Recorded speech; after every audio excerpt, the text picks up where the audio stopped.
Imagine a sweetener that does the opposite of what other sugars do when it comes to inflammation. It actually crushes inflammation versus signaling more of it. Because most of us know by now that refined sugar is going to be inflammatory. But what if there was a sweetener that changed how that worked and did it differently? We're talking about molasses, and it has a very interesting effect when it comes to inflammation in the body. But it's very specific with how much you use and definitely specific with the kind of molasses that you use. You don't want to be using just any molasses because you're not going to get the same effect. We're not looking for high amounts of sugar here. We're looking for the right amount of the antioxidants and the right amount of the phenolic compounds, which we're seeing in the evidence to be very, very powerful. Now in this video, we're going to cover a few things. We're going to talk about the science, but then we're also going to talk about how to use molasses specifically for an antioxidant effect. Then we're also going to talk a little bit about how to use it to help out with insulin function in the body, to help maybe restore healthy metabolism if you're dealing with something like insulin resistance. We're also going to talk about the strategic amounts to use in different scenarios. Now, before I get into that, I put a link down below for Phi Health. This is really important because they have a cool multivitamin delivery system.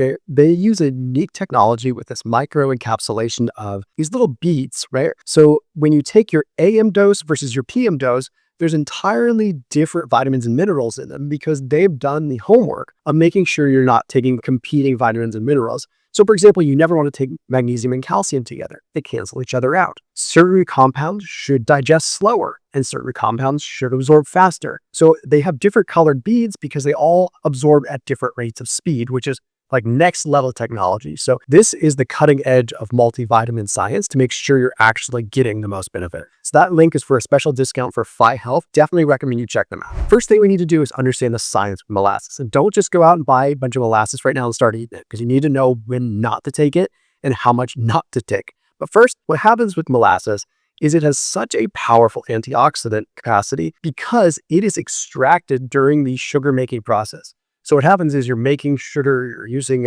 sugar cane or beetroot or whatever. And what happens is you're extracting and you get all the nutrition that's actually in the molasses, whereas the sugar is just the sugar. So with this, you get a concentrated antioxidant power.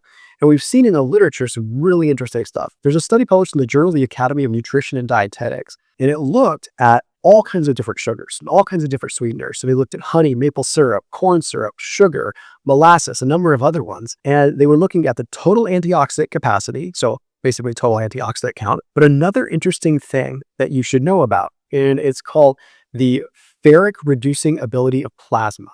So what that simply means is what sweeteners reduced excess iron in the blood. And what does that have to do with inflammation? What does it have to do with anything? When it comes to inflammation can be caused by excess iron because excess iron oxidizes, creates what's called oxidative stress. Same kind of thing. If you leave iron outside in the elements, what's going to happen? It's going to rust. It's going to oxidize. So in this case, it happens in your body. So you don't want excess iron. So antioxidants are more than just getting rid of oxidative stress. They also help prevent it from happening in the first place.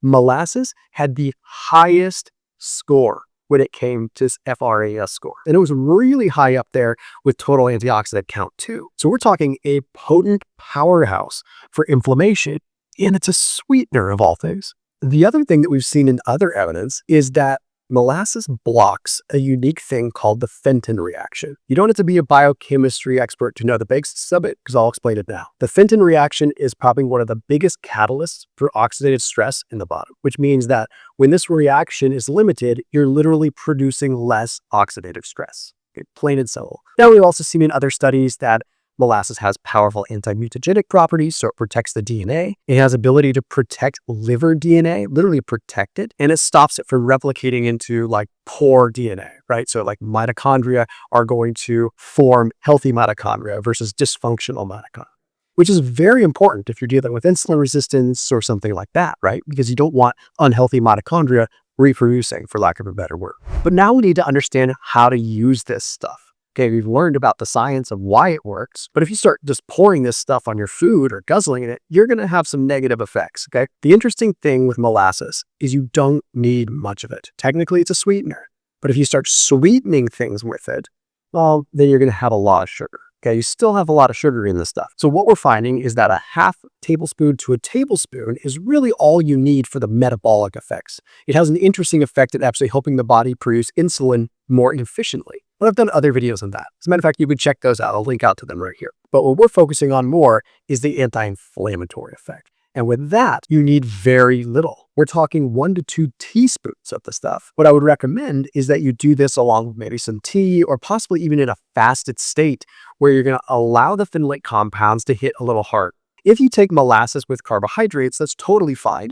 But you want to take a little bit more because then you're getting more of the metabolic effect. So the metabolic effect is, again, it helps you produce insulin better. It helps you metabolize those carbs better and controls glucose, which is fascinating stuff, but I need to save that for a different day. So as anti-inflammatory or something that's going to help with oxidative stress, you'd want to take it probably in a fasted state and you want to lean into taking it when you're going through more stressful periods, right? When you're working out more or when maybe your diet hasn't been as good, because it actually acts as a little bit of a buffer and kind of protects you against these rougher times. But again, you don't want to be taking a ton of it, right? You just want to be taking a little bit. Now, what kind of molasses should you get? Because if you get the wrong one, you're really just wasting your money. All right, so there's light molasses, there's medium molasses, there's dark molasses, and there's blackstrap molasses. Blackstrap molasses is the thickest, darkest, richest, most nutrient-dense stuff. And the reason it's so dark is because it has so much in the way of minerals, so much in the way of phenolic compounds, and so much in the way of antioxidants. Just the same kind of thing I with maple syrup and quite frankly with a lot of honeys. The darker, and even berries, the darker the berry, the higher the antioxidant count. With molasses, it's very important because you're going to have a slightly lower sugar content because more sugar has been extracted and you're left with even more just the goodness, right?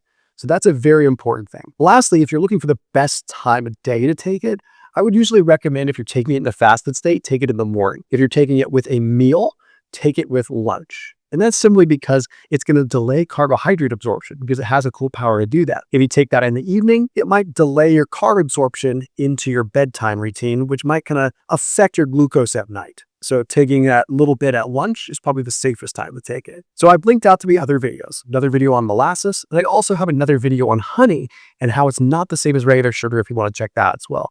As always, I'll see you tomorrow.